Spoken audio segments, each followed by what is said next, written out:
صدمے سے گزر رہی ہے، کیونکہ ہم سب امید لگا کے بیٹھے تھے کہ انشاءاللہ اس بار ہم ورلڈ کپ جیتیں گے۔ تو میں دو تین چیزیں اپنی پوری بات کرنے سے پہلے میں اپنی قوم سے کہنا چاہتا ہوں کہ دیکھیں، سب سے پہلی کہ ہار جیت ہوتی ہے۔ ٹیم جو میں اپنی ٹیم کو کہتا تھا کہ آخری گیند تک لڑو، پوری کوشش کرو، لیکن جب ایک رزلٹ آ جاتا ہے اور انسان نے پوری کوشش کی ہوتی ہے تو پھر یہ انسان کہتا ہے کہ جی اللہ کی مرضی۔ اور یہ ہمیشہ میرا اسی میں سوچ تھی کہ ہم بڑی ٹیم نے جان ماری، اور خاص طور پہ جس طرح وہ آخری گیند تک کوشش کرتے رہے، لیکن جو انسان کے ہاتھ میں نہیں ہے، وہ شاہین افریدی کو وہ انجری ہو گئی، تو اس کا تو کوئی کچھ نہیں کر سکتا تھا، اور بدقسمتی سے اس ٹائم پہ ہوئی جبکہ اس کا وہ بہت امپورٹنٹ مرحلہ تھا اور وہ فرق پڑ سکتا تھا۔ میں نہیں کہتا جیت سکتے ہیں، لیکن وہ اس ٹائم پہ تھی کہ گیم چینج ہو سکتی تھی۔ تو وہ خیر، ہم ساری قوم مبارک دے پاکستان ٹیم کو جس طرح وہ فائنل میں پہنچی ہے۔ میں خاص طور پہ آج کہنا چاہتا ہوں کہ جو ہماری فاسٹ بولنگ اٹیک ہے، آج میں یہ کہہ سکتا ہوں کہ جو میں نے دیکھا، بڑی دیر کے بعد کرکٹ دیکھی، دنیا میں بہترین فاسٹ بولنگ اٹیک ہے۔ ہم دعا کرتے ہیں کہ شاہین افریدی جلدی سے پوری طرح فٹ ہو، لیکن بہترین اٹیک ہے ہمارے پاس۔ بابر اعظم ایک ورلڈ کلاس بیٹسمین ہے، اور میرے خیال میں یہ اس دنیا کا سارے بیٹسمین کو پیچھے چھوڑ جائے گا ماشاءاللہ، جس طرح یہ آگے بڑھ رہا ہے۔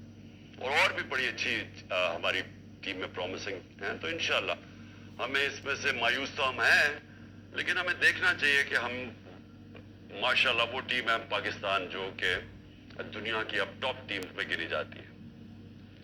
اب میں آ جاتا ہوں جو ہماری اب مارچ ہو رہی ہے۔ کئی لوگ کہہ رہے ہیں کہ جی بڑی آہستہ آہستہ مارچ جا رہی ہے۔ آہستہ تو مارچ نے جانا ہی تھا۔ جب ایک حملہ ہوا وزیر آباد میں اور سب کے سامنے ایک مجھے مارنے کا جو پوری سازش تھی، تو اس کی وجہ سے جو ہوا وہ تو مارچ نے آہستہ ہونا ہی تھا۔ اور میں یہ مارچ کا پہلے آپ ساری قوم کو بتا بھی دوں کہ یہ کیوں ہے، کہ اس کے اوپر بڑا پروپیگنڈا ہو رہا ہے کہ جس طرح پتہ نہیں کیا ہم ملک پہ ظلم کر رہے ہیں۔ اپنی قوم کو یاد کرانا چاہتا ہوں کہ میرے 3.5 سال میں 3 لانگ مارچز ہوئی، بلکہ ایک چوتھی ہوئی تھی جو کہ راستے میں رک گئی تھی۔ 4 ہوئی تھی لانگ مارچز۔ تو کیا وہ غیر جمہوری چیز تھی؟ پوری انہوں نے کوشش کی گورنمنٹ گرانے کی، مقصد چاروں کا ایک ہی تھا، NRO لینا، یعنی میں عمران خان کو اتنا بلیک میل کریں کہ وہ ان کے کرپشن کیسز ختم کر دیں۔ تو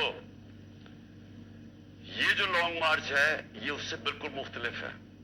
عمران خان کوئی اپنے کرپشن کیسز نہیں ختم کروانے کے لیے کر رہا۔ یہ ملک کے لیے بہت ضروری ہے کہ اس وقت ہم اپنا جمہوری حق، پرامن احتجاج ہمارا جمہوری حق ہے، ہم اس کو استعمال کرتے ہوئے، دو خاندان ملک کے اوپر بیٹھے ہوئے ہیں، تو اگر انہوں نے کچھ کرنا تھا تو 30 سال پہلے کر لیتے۔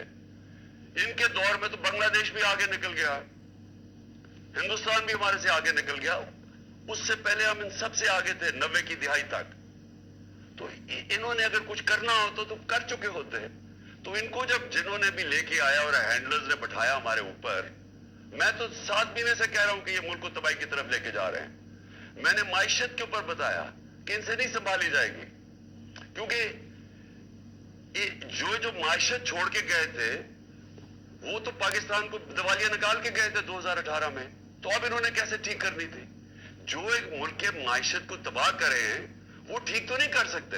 جو ملک کے ادارے تباہ کرے، دنیا کی تاریخ میں وہ جو ادارے تباہ کرتے ہیں وہ ٹھیک نہیں کر سکتے۔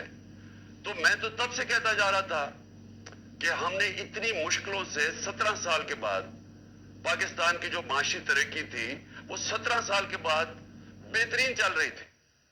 جو ہماری دولت میں ملک کے اضافہ ہو رہا تھا، یہ تو لکھا ہوا ہے، یہ کسی ایکسپرٹ سے بھی پوچھ لیں کہ یہ 17 سال کے بعد پاکستان کی معیشت اوپر جا رہی تھی۔